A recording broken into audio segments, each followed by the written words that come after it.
Olá, boa noite, bem-vindo a mais um programa Brasil em Pauta especial Reforma Tributária.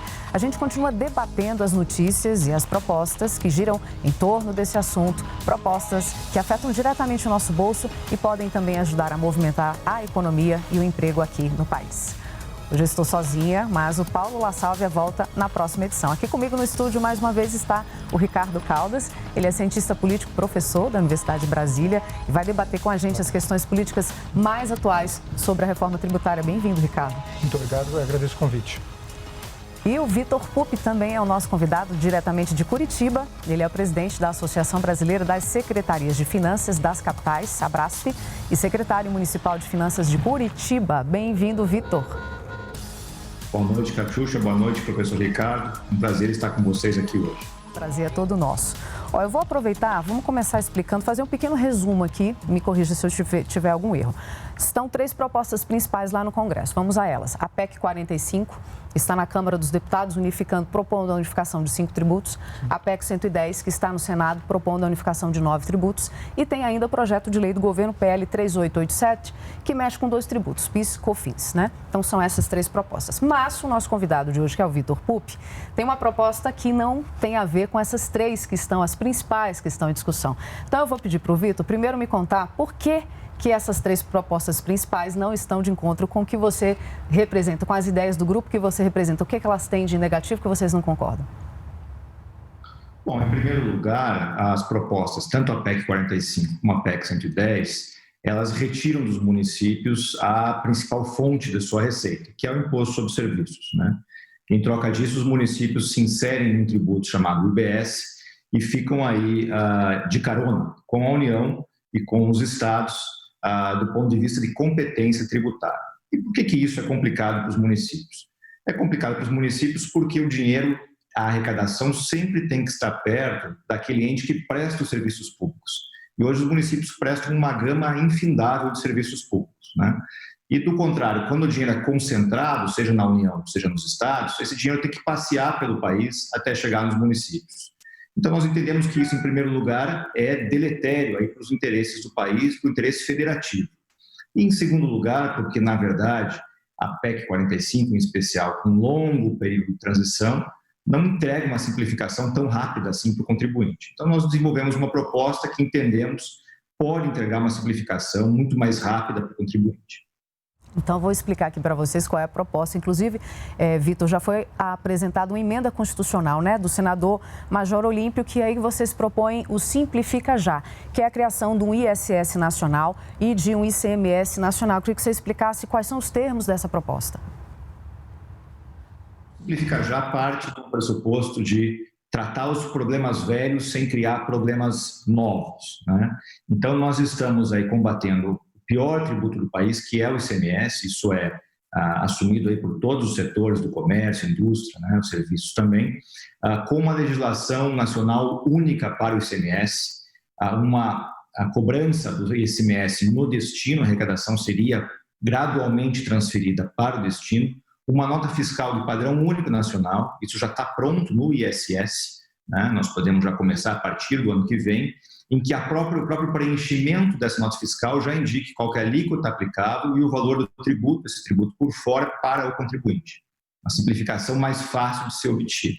Para o ISS, você bem disse, nós também estamos propondo, ao invés de milhares de legislações municipais, uma lei nacional única, o ISS caminhando também preponderantemente para o destino, isso favorece também os pequenos municípios, desconcentrando a arrecadação do ISS hoje, uma alíquota única por município, então cada município continua com a habilidade de fixar uma alíquota, mas apenas uma alíquota entre 2% e 5%, e o ISS assim melhor distribuído no país. E isso tudo uma reforma que dá para começar a entregar essa simplificação para o contribuinte imediatamente, né? Nós temos esse sistema que eu mencionei da nota fiscal, a Receita Federal do Brasil tem pronto, que pode ser iniciado, inclusive, já em 2021.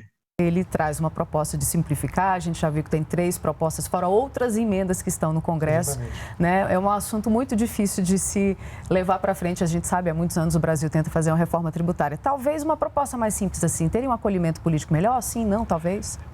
Não dá para saber ainda claramente qual é a base de apoio dela, né? Eles conseguiram um apoio importante, que é certamente do senador Major Olímpio, né? Que é uma pessoa de destaque, conhecida, certamente é uma liderança no Senado. E eu diria, gostaria de fazer alguns comentários, se me permitir, dentro dos 9 ou 10 pontos principais da proposta de vocês, eu considero que eles são muito interessantes, são pontos que realmente valem a pena a reflexão, né? Inclusive a questão de uma legislação nacional para o ICMS, para o ISS, vocês colocam a questão da vedação a benefícios fiscais e regimes especiais, que, na minha opinião, também é um grande buraco sem fim, né? Em vez de se falar em aumento de impostos, essa seria uma oportunidade de você reaver impostos que estão dados como certos, né, via benefícios, isenções, e você poderia reaver. Agora, eu tenho algumas dúvidas também que eu não entendi perfeitamente. Por exemplo, a questão do ICMS nacional. Até hoje se tentou isso e não se conseguiu. Você tem toda uma discussão, né, para acabar com a guerra fiscal, etc. Você tem, em princípio, um consenso dos secretários estaduais de Fazenda, mas na prática você sempre consegue que alguém escape desse ICMS com valor nacional. Quer dizer, qual é a garantia que vocês vão conseguir isso? No caso do ISS, aí já tem uma outra questão mais profunda do que essa. Será que o ISS que interessa a São Paulo, que é uma megalópole, quase um país, né? Me refiro na capital do estado, será que é o mesmo que pode se dar o luxo de cobrar um ISS menor? Posso colocar uma pimenta? Ele representa as capitais. A gente já teve aqui a Confederação Nacional dos Municípios, que tem uma outra visão. Então, assim, já é um tema complexo que mesmo entre os municípios existe uma diferença. Eu vou aproveitar para colocar essa pimenta para ele responder. Exatamente, era esse ponto que eu ia levantar. Quer dizer, uma cidade como São Paulo, ela pode se dar o luxo de ter um ISS baixo de 1%, 2%, que atenderia perfeitamente, mas não atenderia lá na ponta, talvez, o Oiapoque ou o Chuí. Quer dizer, será que não é injusto você igualar esses impostos todos numa mesma categoria? E aí eu coloco uma outra pimenta maior ainda, né? Será que, em essência, a proposta de vocês não quebra, só para animar aqui a discussão, né? Será que a proposta de vocês não quebra o princípio federativo quando você estabelece que as decisões vão ser tomadas nacionalmente, deixando pouco espaço para cada estado tributar, exatamente, planejar sua tributação da maneira que quiser, porque pode ter um estado que não tem uma indústria X e naquele caso ele poderia ter uma indústria menor, um imposto menor, e por aí vai. Será que a gente não está trazendo de volta aquele velho vício de decidir as coisas em Brasília, nacionalmente, e impor a todos os 5.570 municípios? Só para animar um pouco a gente aqui. Boa né? animação, Vitor. Vê se você consegue responder para a gente tudo isso. Bom, é bastante pimenta, mas são perguntas excelentes, né? Vamos tentar fazer aqui um resumo. Então, do ponto de vista do princípio federativo, as propostas que aí estão, notadamente a PEC 45 e a 110, elas são muito piores. Porque, imagina, o professor mencionou bem que os estados não chegam a acordo há muito tempo no CONFAS. Chegaram agora a um acordo histórico para apoiar a reforma, mas sob 2 pressupostos. O primeiro é trazer para si a base do ISS, que hoje é dos municípios. Então, os estados estão concordando em acrescentar mais um item no seu bolo tributário, que todo mundo quer, né? Claro que todo mundo concorda. E o outro item, o outro pedido, é um fundo de compensação de R$500 bilhão, né? Aí os estados concordaram, né? Essa é a bandeira dos estados. Mas então imagine, num ambiente, por exemplo, do CONFAS, que já é difícil ter acordo, historicamente tem problemas, né? Nós acrescentarmos aí mais a União Federal e mais os 5.570 municípios para chegar em um acordo sobre uma base que vai ser em torno de R$1 trilhão. Então, é claro que os interesses vão estimular aí o conflito federativo. Essa é uma das razões que as propostas que aí estão, nós entendemos, são prejudiciais aos municípios, né? E por que a proposta que nós defendemos não é prejudicial? Porque ela preserva a competência, ou seja, a fixação de alíquota entre 2% e 5%. E aí já respondo a questão de São Paulo ou Oiapoque, né? Os dois têm a capacidade de fixar alíquota, mas entre 2% e 5%. Né? Um percentual fica na origem, um percentual fica lá no destino. Então, uma empresa que está em São Paulo uma parte desse ISS automaticamente, é importante dizer, já fica em São Paulo, e em outra parte, a maior parte, vai para Oiapoque ou na cidade onde for prestado o serviço, né? Nós entendemos que, na verdade, essa proposta ela pode não manter integralmente a autonomia como é hoje, mas ela preserva muito mais a autonomia do que ambas as propostas que aí estão. Até porque, como compensação, a perda de arrecadação que os municípios teriam, seria criado um fundo de compensação.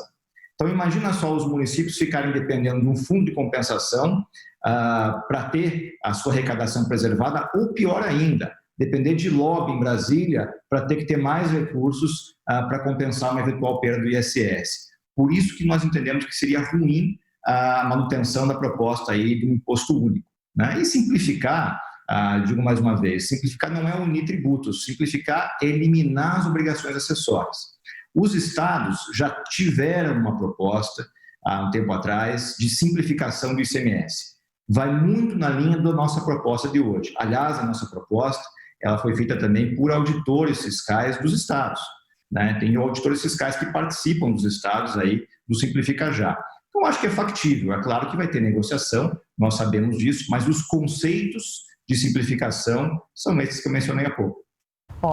O nosso tempo está pequeno para a gente fazer uma outra pergunta agora. Como o assunto é complexo, eu vou ali para um rápido intervalo. A gente volta já com mais reforma tributária.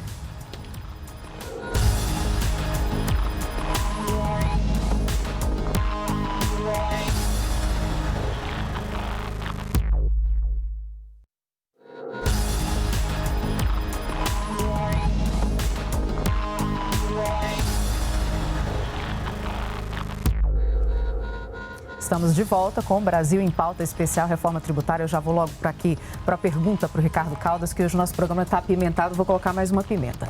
O governo já apresentou um projeto de lei para tratar da reforma tributária, mas como ele mesmo diz, é um projeto fatiado, ainda tem outra parte para apresentar. Está adiando, o negócio não está andando. Só vão apresentar quando tiver consenso, foi o que a gente ouviu falar. Qual é o bastidor dessa negociação? Realmente está difícil? O que eu vejo são negociações diferentes, né? A PEC 45 tem uma linha, né? Tem o apoio mais da Câmara, né? E a PEC 110 realmente tem o apoio maior dos senadores. E o governo está tentando costurar um meio de campo aí, como foi feito naquela época também, daquelas leis sobre apoio aos estados, auxílio dos estados, municípios, etc., onde houve justamente esse meio de campo. O que eu achei interessante, no caso dessas propostas que estão na Câmara, é que todas elas propõem um IVA, né? Um imposto de valor agregado, né? Que muda o valor, mas é basicamente a mesma ideia. No caso do pessoal dos municípios, né? Da proposta de vocês, o Simplifica Já, vocês não trabalham com IVA, vocês trabalham com CVA, Contribuição de Valor Agregado. Depois eu gostaria de saber qual a razão disso, né? Mas, voltando aqui à questão das propostas, eu penso que essas propostas que estão na Câmara e no Senado, e a própria proposta do governo, elas têm espaço para uma construção de um consenso. E aí, o que eu entendo que impede o consenso nesse momento é a questão do novo tributo, do chamado imposto digital, que para o governo é muito importante pela questão dos projetos sociais, especialmente dessa ampliação. Estão chamando de nova CPMF, né? Alguns chamam de nova CPMF, né, que é justamente, poderia ser uma forma de financiar o antigo Bolsa Família, agora Renda Brasil ou Renda Cidadã. Seria um ponto também para financiar uma possível desoneração da folha de pagamento, exatamente, que é uma discussão que acontece. E aí, de novo, há uma diferença na proposta do governo e na proposta tanto da Câmara, né, da PEC 45, quanto a PEC do 110 do Senado, porque em ambas eles propõem um IBS, seria o Imposto sobre Bens e Serviços. Só que o governo propôs, no lugar, ele propôs o CBS, que é uma contribuição de bens e serviços. Então, aí tem um link com a proposta deles, né? Justamente eu queria traçar esse paralelo, porque eu sei que o governo propôs a contribuição e faz sentido para o governo. Por que vocês propuseram também uma contribuição de valor agregado e não um IVA? E eu aproveito para perguntar qual é a proposta de vocês em relação à desoneração da folha de pagamento. Vamos 2 em 1, então. A nossa proposta é bastante simples. Ela altera o artigo 195 da Constituição da República para dizer que aquelas empresas que têm uma massa salarial maior, um número de empregados maior, passam a contribuir com uma alíquota menor. Então, nós desoneramos a folha em especial para os grandes empregadores. E, é claro, vai sobrar aí, vai ter que criar um buraco, né? Vai ter uma arrecadação menor. Como é que nós cobriríamos esse buraco? Nós instituiríamos uma contribuição sobre os marketplaces. Então, um exemplo, a Uber, né, por exemplo, que tem aí milhares de motoristas que não são seus empregados, mas que vão impactar lá na frente na Previdência Social. Então, nada mais justo também que exista uma contribuição que essas empresas paguem, né, para a Seguridade Social. Com relação à questão do IVA, o IVA pressupõe, é um tributo importado, né, que não se tem no Brasil, pressupõe a unificação de vários tributos, né? Nós estamos defendendo justamente o contrário, né? Nós estamos defendendo que desde já se entregue uma reforma com os tributos que aí estão, mas simplificando esses tributos. E por que nós optamos por esse caminho? Porque a partir do momento que se há unificação de tributos, existe um desequilíbrio federativo, né? Vai existir uma parte maior da União, dos estados, uma outra parte dos municípios, sem discutir as competências de prestação do serviço público, né? Então, nós estamos começando a casa pelo telhado, né? O tributo, vale lembrar, ele funciona por uma maneira só, custear o serviço público. Então, o correto, na verdade, seria apropriar os custos do serviço público e dar àqueles entes que prestam serviços a sua competência tributária. Mas como a competência federativa, o pacto federativo não está sendo discutido antes da reforma tributária, para manter os serviços públicos funcionando, por isso que nós propusemos a simplificação do que está aí posto hoje. A gente fala muito da tributação do consumo, do serviço, e fala-se em fazer uma reforma tributária ampla, mas dentro das propostas que a gente tem, não vejo avançar em outras questões tributárias, como patrimônio, herança, renda. Queria que você trouxesse alguns, eu acho que você tem alguns dados aí para, inclusive, mostrar para a gente. Depois a gente pede para o Vitor comentar isso também. Se a reforma tributária é ampla ou não, ou se tem que se começar por aí, o que é? Infelizmente, no Brasil, as discussões sobre reforma tributária, não sei se o secretário concorda, elas sempre acabam capengas, né? Elas sempre acabam manetas, elas têm uma perna, mas falta outra. Quando você começa a discutir renda, há uma confusão no Brasil entre renda e salário. Ou seja, se a pessoa tem uma casa e alugou uma série de casas e tem um rendimento, vamos dizer, de R$10 mil por mês, com aluguel de casas e apartamentos, ela paga exatamente o mesmo imposto de que uma pessoa que tem um salário e trabalha e recebe R$10 mil por mês. Ou seja, para a Receita Federal é tudo a mesma coisa, é tudo renda e receita. E eles confundem renda, receita e salários, né? Quando deveria haver, na minha opinião, não sei se o secretário concorda, alíquotas diferentes para cada uma delas. E aí, então, onde é que as discussões sobre reforma tributária impactam no Brasil? Impactam no momento que você começa a falar sobre imposto de renda, que as pessoas não querem uma alíquota maior de imposto de renda, até porque os grupos que seriam afetados são grupos muito ativos, muito proativos, muito mobilizados e conseguem matar, né, impedir qualquer proposta nesse sentido já no nascedouro. Inclusive, o ex-deputado Carlos Ali, quando esteve aqui conosco, ele defendeu justamente um aumento na alíquota de imposto de renda, não pelo prazer de aumentar os impostos, mas pelo princípio do balanceamento. Porque o nosso sistema tributário, e aí certamente o secretário entende disso muito mais do que nós, ele é muito concentrado e atinge muito as pessoas de baixa renda. Ele é muito cruel com as pessoas de baixa renda. Então, a discussão que não avança no Brasil é uma tarifa nova de imposto de renda, lembrando que nos países escandinavos já chegou a 50%, 60%, 70%. Não estou propondo isso, mas certamente há espaço para uma tarifa um pouco maior, uma alíquota maior, perdão, de 30%, 35%, não mataria ninguém, né, na última faixa. E também eu trouxe aqui, tomei a liberdade de trazer, impostos sobre herança. Infelizmente, a discussão no Brasil é muito mal direcionada e as pessoas sempre falam, vamos taxar as grandes fortunas, como se os ricos fossem culpados de alguma coisa. Ora, se a pessoa acumulou recursos honestamente, é mérito dela. Sim. Então, você não vai simplesmente taxá-la pelo prazer de taxá-la. Agora, o filho dele é diferente, porque o filho de uma pessoa que acumulou, ela não tem um mérito específico, é assim que é o entendimento na maior parte dos mundos. Daí porque o imposto sobre herança é tão elevado. Enquanto isso, a transmissão de um para o outro, ela é tributada e muito tributada. A média internacional que eu estava olhando aqui é em torno de 40% de imposto sobre herança do pai para o filho. E que vale tanto para o pós-morte, né, no caso de falecimento, mas vale também para as doações.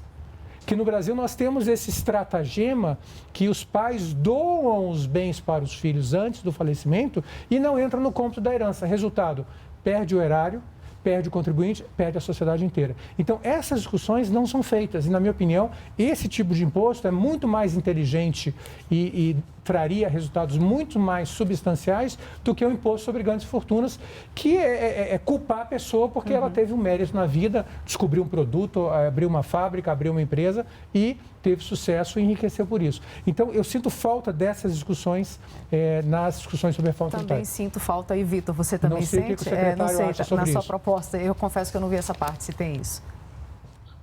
Sem dúvida, o sistema hoje é extremamente regressivo. O professor mencionou bem que uma pessoa que ganha R$1.000 acaba pagando no consumo a mesma coisa que uma pessoa que ganha R$50 mil, né? E diria até mais, né? Tende a ficar mais regressivo no caso das propostas que aí estão, da PEC 45 e da PEC 110, especialmente a PEC 45, porque nós teríamos uma alíquota única, em que a referência é 25%, nós achamos, o ministro Paulo Guedes também acha, que deve passar de 30%. Então, nós vamos ter uma alíquota única para tributar todo o consumo no Brasil. Vai ser ainda mais regressivo, né? Essa é uma preocupação nossa. Eu concordo com o professor, acho que nós não temos uma tradição no país de tributar a renda e muito menos as grandes fortunas, em que pese na Constituição esteja expressa lá a hipótese de incidência desse tributo, né? Mas nunca ninguém se atreveu a regulamentar isso, né? Não se atreveu a regulamentar porque sempre há uma discussão de que, a partir do momento que houver incidência, as fortunas vão se esconder, né? Ora, eu acho que hoje no país, com toda a tecnologia que existe, é muito fácil e muito possível nós instituirmos sistemas que evitem a sonegação fiscal em grandes fortunas, né? Se o Congresso assim entender, é possível sim estabelecer uma alíquota básica para aqueles patrimônios maiores e que ajudem aí eu diria, combater a regressividade do sistema tributário hoje. O sistema se tornaria mais progressivo, ou seja, quem ganha mais recolhe mais. Aliás, o professor mencionou, existem aí, inclusive, detentores de grandes fortunas que querem pagar mais imposto, né? Volta e meia nos jornais aparece esse tipo de declaração. Então, é possível, sim, regulamentar, avançar e, com isso, diminuir. É importante que aconteça ao mesmo tempo para diminuir a tributação no consumo, né? As coisas precisam ser equilibradas. Do contrário, nós vamos ter aumento de carga tributária mais uma vez aí. E eu gostaria de dizer o seguinte, em relação ao consumo, tem uma maneira muito simples de você evitar ainda essa maior regressividade que o secretário colocou muito bem, que é você isentar alguns produtos, esses sim merecem ser isentos, como os da cesta básica dentro da própria cadeia, né, que alguns já são isentos, né, mas ampliar isso. E você pensar também que algumas famílias, né, de baixa renda, elas têm que ter acesso a esses produtos de uma maneira quase que livre de impostos. Não tem sentido você taxar, por exemplo, o arroz, o feijão, etc. Só que como são vários impostos, alguns são estaduais, ICMS, outros são nacionais, o IPI, às vezes você isenta um e não isenta o outro. Então é importante que realmente você tenha essa mini cadeiazinha, né, voltada para a alimentação popular, para que você resolva um problema social que é muito importante, que é a questão da fome, etc., que eu acho que já foi até já diminuiu bastante em função dos programas sociais que foram avançados nos últimos anos. Eu vou encerrar com pimenta também, que é para falar o seguinte, a gente fala em reforma tributária, fala em carga tributária que não vai aumentar, mas sempre tem ali uma redistribuição da carga e as pessoas ficam receosas, não quero falar imposto porque vai pesar mais para mim, porque elas pensam assim, o Estado é muito grande, eu pago e eu não tenho meu serviço de volta. Então, quando a gente trata de uma reforma tributária, como é que a gente convence as pessoas,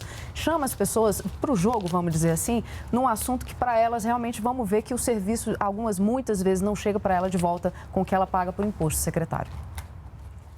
Sem dúvida. O contribuinte precisa se envolver na discussão, né? Nós estamos conversando e temos o apoio da Central Brasileira de Serviços, que percebeu que os serviços vão ser impactados aí enormemente com a reforma tributária, né? Os serviços hoje pagam uma alíquota menor, passariam a pagar aquela alíquota única que eu mencionei. Então, advogados, contadores, médicos, né? Todo o setor de serviços pagaria mais.